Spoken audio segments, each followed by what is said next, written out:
Right then, welcome to Happy Hungry Hibby. This week I am bringing you an absolutely exclusive cookbook review from the one and only Ottolenghi Comfort. Now this book has just come out beginning of September. I've been waiting several months for this and I finally got my hands on a copy, and not just a copy but a signed copy from yours truly. This book I've read last night. Loved the introduction, really loved the concept of this book, and one of the key things that is absolutely inspiring and sort of really genre breaking is the fact that this book is so multicultural. Comforts, yes, you know, if you brought comfort food to the British cuisine, I'd be thinking things like bangers and mash, macaroni cheese, cottage pie, but this book has been done in collaboration with actually 4 key people, and each one of these people brings an absolutely interesting element to this cookbook, and each one has all come from different cultural backgrounds themselves. So Ottolenghi himself, his parents were actually Italian and German. Although he lived in Jerusalem, he then moved and actually ended up in the UK in the end. But his background is so multicultural, you know, and that's what you see in all these other cookbooks, that kind of like the mishmash and combination of different cuisines and cultures and things like that. And that is what I absolutely do love. And also not to be afraid to actually mix different cultures and different foods that actually always work. And I'm actually yet to come across one recipe that doesn't work. Just a little bit about this book in terms of its content. Yes, it is. The 4 authors are actually Yotam himself, Ottolenghi. You've got Helen Goh, who's actually from an Asian background, and they've got Verena Lochmuller. And then, of course, Tara Wigley, who was actually part of the Philosophies cookbook. Although she's British, she does have a real insight into Levantine food and has actually worked with Sami Tamimi. She really does know her stuff and has brought out some good books herself. So, yeah, really, really interested in getting into this. And I really cannot wait to cover recipes from this cookbook on my channel, because that's what it's all about. So, yeah, when it comes to looking at these key people, Helen actually stretches from China, from her grandparents to Malaysia and then to Melbourne. Now, Malaysia is also one of the most multicultural places in the world, and I've had the real honour of actually going to Malaysia a couple of times. Yes, you know, from Penang to Kuala Lumpur, you really do have a hub of different cuisines, from the Chinese to the Malay to the Indian, and it's just absolutely incredible. And I do see some of the Malaysian recipes in here. And then, of course, you've got Verena Lochmuller, whose actual background is from Germany to Scotland to New York, where she trained, and then to London. And then, yes, as again, Tara is more around London. So there's just a little bit of a chapter. I really love the quality of this book. Lots of photos, a really good quality feel to it. So 1, who we eat with, you know, from whether it's family to friends, and 2, why we eat, and then 3, what we eat, 4, how we eat. And then this is when we come on to the chapters, and you can see here the first chapter is eggs, crepes, pancakes. So you can see here the absolutely amazing recipes. Dutch baby with oven roasted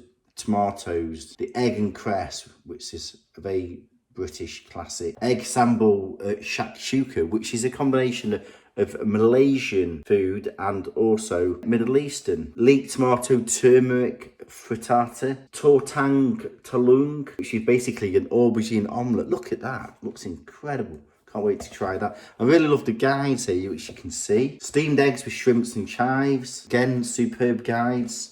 Crepes 3-way, breakfast, lunch and dessert. Sesame and hazelnut chocolate praline spread. Cheesy curry crepes. Lemon mascarpone and thyme. Polenta pancakes with spice corn salad. Now, the only sort of small criticism I've got of this book is that I count probably about 5 recipes that do have an element of some of the previous books. In particular, the flavour cookbook and perhaps the simple cookbook, where some of these recipes are already been touched upon, but there's so many recipes it's untrue, so I have no complaints. 1,000 whole pancakes, look at that, and that's where Helen is there, and she's showing how to do that. And then we go on to soups, dips and spreads.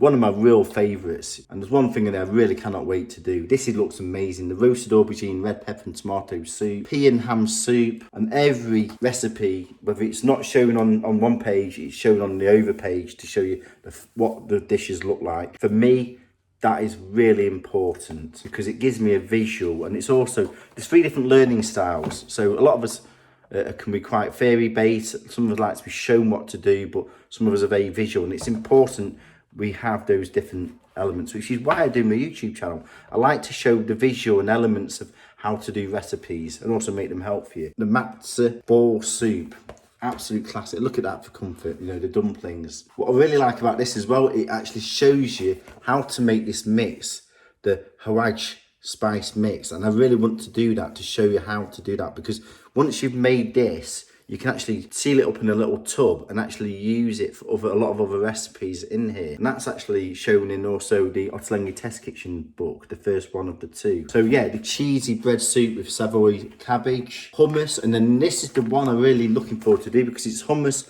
by way of southern France with a little hint of Nourishing Prat, you know, a bit of white vermouth. And also it removes the sesame on here. So anyone for allergens with sesame can actually have an alternative recipe. And it also uses fennel puree. Interesting. Look at that there, the visuals, fantastic. And then we go on to fritters and other fried things. So mung bean and kimchi falafel, absolutely amazing. Look at that. Cauliflower and butternut pakoras, family feast there. Pure udang, which is prawn spoon fritters. Spiced chicken sando with harissa mayonnaise. Salmon fish cakes with chamula remoulade. Meatballs with nuoc chan cucumber mint, which is actually a Vietnamese dish. I'm looking forward to trying this with tofu. And then this is the section which I'm really looking forward to doing. It's the comfort veg. Yes, capon atta with celery and burrata.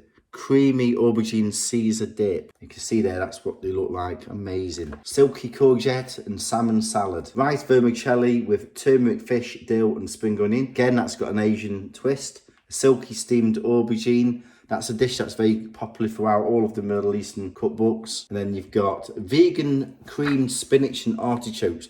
Really cannot wait to do this. You can see Tara Wigley there herself. That looks amazing. All-purpose mushroom ragu. Now I have actually covered this, and this is one of the recipes I'm talking about. Covered this on my channel, and you can see the recipe here. This is very similar to the one from the Flavour Cookbook, which is by Ixta Belfrage and Ottolenghi. Butter beans with roasted cherry tomatoes. Green beans on toast, which is a real lovely variation. Slow roasted celeriac with gorgonzola cream. Roasted carrots with curry leaf dukkha. And again, the dukkha is a thing where you can make this in advance and use this. It's from Sri Lanka and something that you can use, which is very versatile. It's like a nut mix. Butter braised kohlrabi with olive and chimichurri.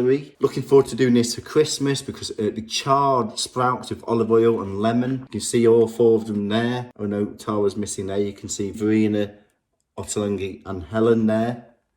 Oh, unless that's Tara there, but it doesn't look like her. No. So roasted beets with tarragon and walnut tarata. I've not ever tried tarata before. Really intrigued with that. Looks amazing.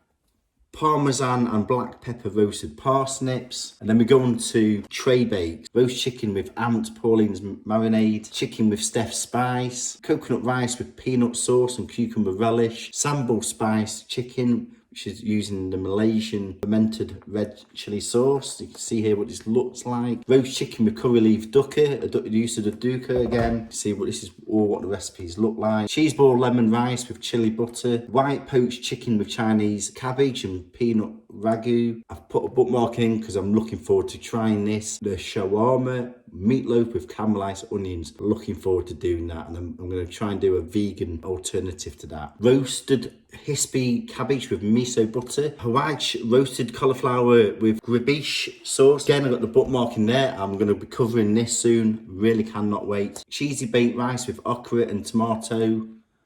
Braised fennel and cod with black eyed beans and njuda. Puttanesca style salmon tray bake. I've actually covered a puttanesca from the Flavour Cookbook. You can check that out. Fantastic recipe. And then you go on to dal, stews and curries. This is really different cuisines here. Red lentil dal with potato and fennel. Oh yeah, kodon, which means in Japanese mother and child. And this is basically the chicken and the eggs, and you can see here how it's done. Some great illustrations. Soy braised pork belly with eggs and tofu, butternut and tamarind with coconut stew, cumin and coriander flatbreads. This is what it looks like. Fresh turmeric and peppercorn curry with prawns and asparagus, lemongrass and galangal tuna curry, chicken and lime leaf curry with noodles, chicken meatballs, potatoes and lemon, braised lamb with butter beans and yogurt, sage and lentils with mustard creme fraiche. Look at that, absolute comfort food. And then we go on to noodles, rice and tofu. I do absolutely love this section. So you've got green tea noodles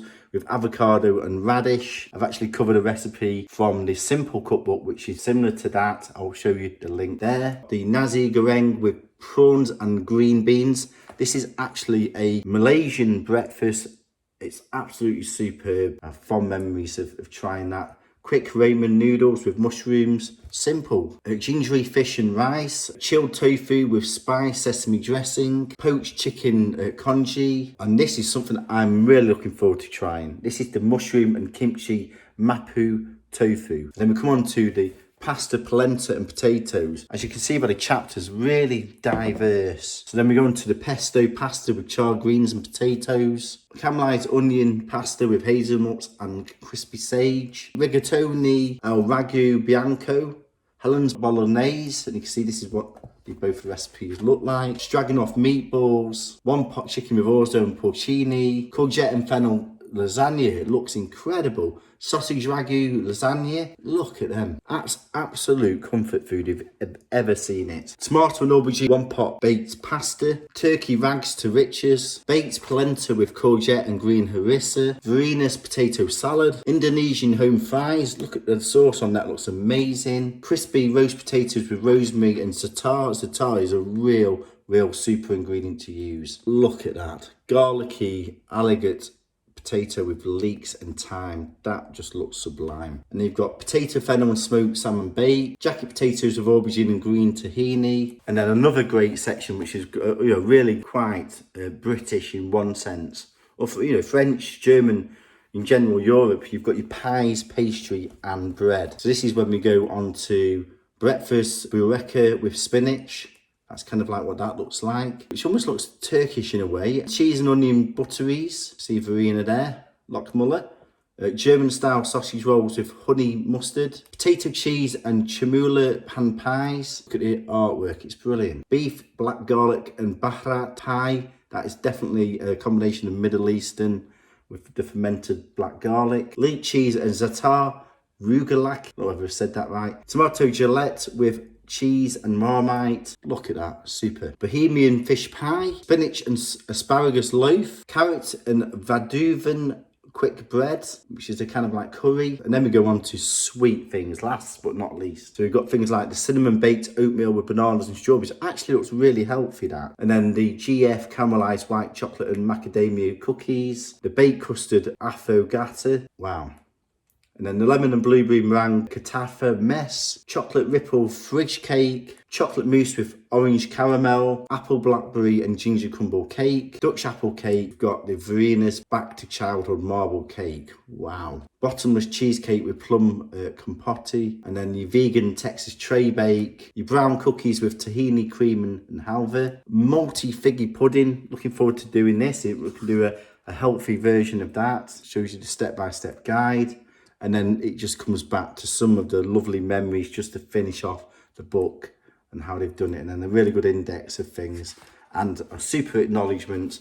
And of course, some of the links once you purchase this book to take you to the recipes, the digital version. I'm absolutely looking forward to covering some recipes from here. And I'm also looking forward to going to their show in December, where I'm going to Manchester, the Lowry, to attend, which I booked ages ago. So really recommend you to get this book. If you've not already got any of the Ottolenghi books or of this sort of collection, it's absolutely brilliant. Please do subscribe. Lots of love and passion going into this. I also do have a playlist for Ottolenghi recipes. I've covered over 60 recipes now from all of the books I've got, whether it's from Jerusalem to Simple to Flavour to the OTK Test Kitchen, and also from his very original book, the Ottolenghi cookbook. So yes, it'd be really interesting to hear your feedback of what your favourite recipes are.